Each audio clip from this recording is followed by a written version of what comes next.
conferred? The answer is that, well, no, technically you didn't miss that part. The title emperor is used commonly by historians to label the rulers of the Roman Empire after the ascent of Augustus, but the Romans themselves used a number of different titles for the man at the top, including princeps, Augustus, and simply Caesar. The technical meaning of imperator still carried with it a martial connotation, and, in fact, when Claudius ascended to the throne, he refused the imperator honorific because he had done nothing to earn it. Not that he didn't want it, just that he felt a little awkward being hailed as a great commander when the closest he had ever gotten to a battle was reading about it in a book. Part of the rationale behind the invasion of Britain was to earn the street cred he would need to actually accept the title. After Claudius, the honorific imperator was accepted and not accepted, or more accurately, granted and not granted, depending on the man in question. But eventually, the title did simply become hereditary, and thus we have come to refer to the whole lot of them as emperor, regardless of whether or not they had technically been awarded the title imperator or not. The reality of how power was consolidated and legitimized during this period is far more complicated than a man simply becoming emperor the way a man becomes a king. But the effect wound up being basically the same, so historians shorthand the whole convoluted mess into a single title, and that title is emperor. So, following convention, I have found myself calling these men emperors, even though the Romans themselves did not use the word the same way we do. I would say that it falls under the category of generally accepted principles and practices, not technically accurate, but acceptably descriptive enough for auditing purposes. So we left off last week with Claudius overseeing the successful conclusion of what would prove to be merely the first phase of the Roman invasion of Britain. General Claudius had become Governor Claudius, and he set about quickly and efficiently absorbing the conquered portions of southeast Britannia into the empire. Usually there was a waiting period after a territory is targeted for integration by the Romans, during which a local client monarch rules as an ally of Rome. But there was no beating around the bush in Britain. As soon as the Romans had a foothold, they began direct administration. Not that that foothold was at times anything more than a foothold, mind you. It would take until the end of the century before the rest of the island was pacified in any meaningful way, and even then, their dominance only extended so far north. The Emperor Hadrian finally decided to simply build a wall rather than make a play at conquering the truly crazy barbarians up in the highlands of the far north. There's a funny line I heard about that once that I've always remembered, even though I have no idea who said it, that went something like, Hadrian decided to build his wall so the Scots would be left undisturbed in their never-ending war against their mortal enemies, the Scots. Which I think sums up the whole situation nicely. But I'm getting ahead of myself. Claudius remained as governor until 47 and spent the majority of his time and energy consolidating the Roman position, building veteran settlements and getting the locals to fall in line with his new tax policies.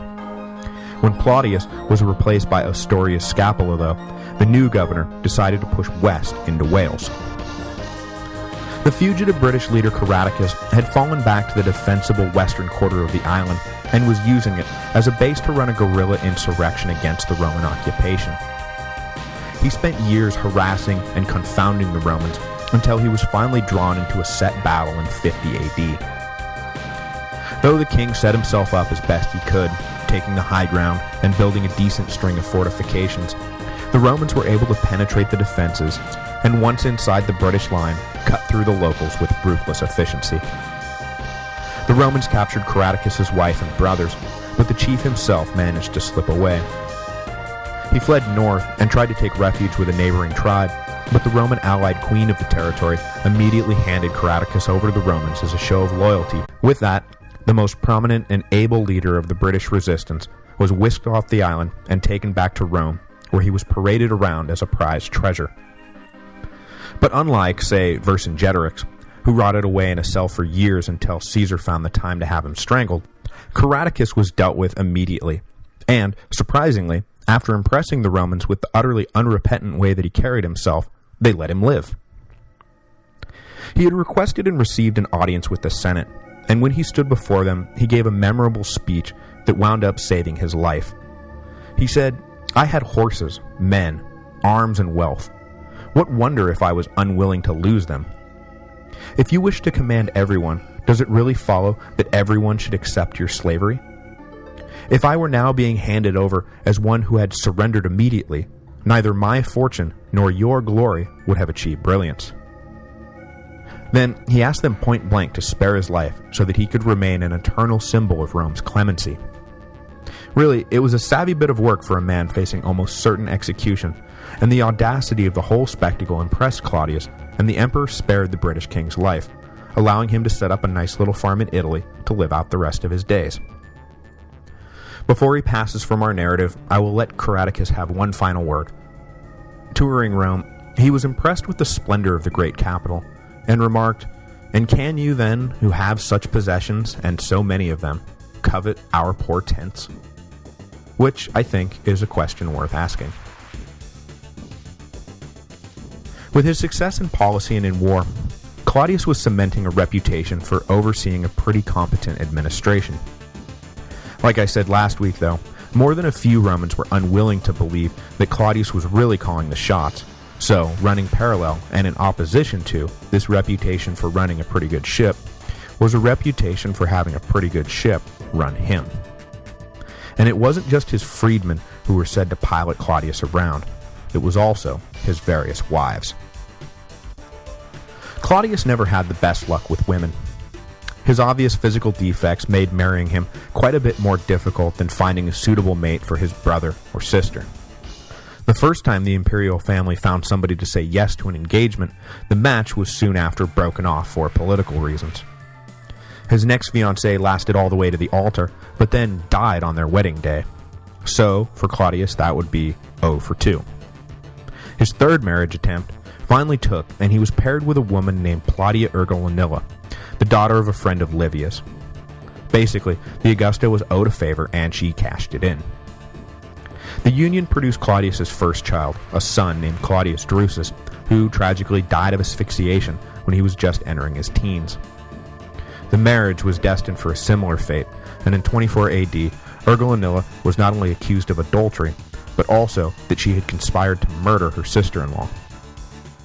After their divorce was finalized, Urgulanilla gave birth to a second child, a daughter named Claudia, who Claudius repudiated, as it was widely known that he was not even the father. So far, not so good. A bachelor once more, Claudius was targeted by Sejanus as the perfect match for the prefect's adopted sister, Paetina.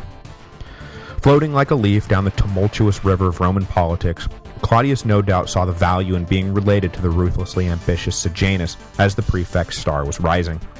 So Claudius allowed himself to be used as a conduit for Sejanus' entry into the Julio-Claudian family, and he married Paetina in 28 AD. Once Sejanus fell, though, Claudius couldn't afford any connections to the disgraced prefect, and he divorced his wife. While those around him drowned, Claudius continued to float downriver. His next marriage came after Caligula ascended to the throne. Whether by luck or design, Claudius paired up with a regular and influential member of the young emperor's court, a woman named Valeria Messalina.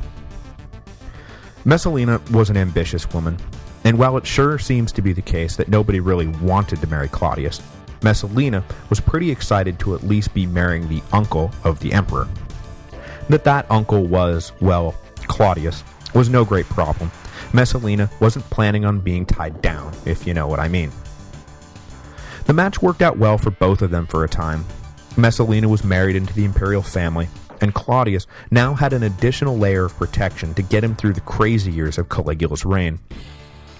Messalina fit right in with Caligula's court and had some influence over the emperor, so, because Messalina needed Claudius to cement her ties with the family, she would always be a fierce advocate within Caligula's inner circle to not execute Claudius should the whim to do so crop up, which reportedly it did on more than one occasion. Together, if usually apart, Claudius and Messalina survived the random madness of Caligula, and after Claudius ascended to the throne, Messalina suddenly and surprisingly found herself empress, which was, I think, an ambition beyond her wildest dreams. She bore Claudius 2 children, a daughter named Claudia Octavia, who will eventually marry Nero, and a son called Britannicus, named in honor of his father's recent triumph in Britain. Now, she was not only the wife of the emperor, but also the mother of the heir apparent, Britannicus. Not since Livia had Rome seen a woman in such a powerful position, and Messalina, like Livia before her, did not hesitate to use her newfound powers. No shrinking violet, Messalina jumped right into politics, and using Claudius as her instrument, the Empress usually had her way. Unfortunately, she did not whisper in the Emperor's ear to turn his attention towards this neglected policy, or make him an advocate for that necessary reform. No, not anything so useful as that. The Empress was an insecure woman, and well aware that Claudius was old and had a history of physical problems. If he were to die, she knew that she would lose everything just as quickly as she'd gained it. So the first and last order of business was securing her own position, and it was toward that end alone that she whispered in the Emperor's ear. Luckily, the political climate of the times allowed Messalina to operate, probably with the aid of Narcissus, a sort of shadow purge mechanism to deal with men and women and children she considered a threat to her personally. There were so many real plots against Claudius's life-trusted advisor, brought some new list of names, and assured him that they had discovered some new conspiracy, it did not really set off any warning bells. Consuls, ex-consuls, influential women, up-and-coming senators, academics. If Messalina thought they might cause her problems, it was exile or execution. Claudius did not ask too many questions. But it was not just Messalina's concern about Claudius's health that drove her. It was also the fact that she daily flirted with disaster by making a persistent cuckold of her husband. The ancient historians are unanimous in their judgment of the Empress. She was a vain, cruel nymphomaniac who disgraced Rome and brought nothing but shame upon herself and her husband. Messalina cheated early and often on Claudius, with men born both high and low. Her activities were widely documented and well known, but it seems that no one had the heart or the courage to tell Claudius what was going on, so he remained the one man in the empire who didn't know what his wife was up to. In addition to her regular liaisons with senators and actors, poets, slaves, and soldiers, there is a famous story of her competition with a well-known prostitute to see which of them could sleep with the most men in a single day. Messalina won. So the Empress needed to make sure her power had a base independent of Claudius, because who knows when her dalliances are going to finally catch up with her and trigger a divorce. Eventually, Messalina got careless, or grew emboldened, if there is a difference between the two, and began to move away from simply running around behind Claudius's back. Her marriage was obviously a sham, and she knew that eventually Claudius would find out, and that would be the end of her.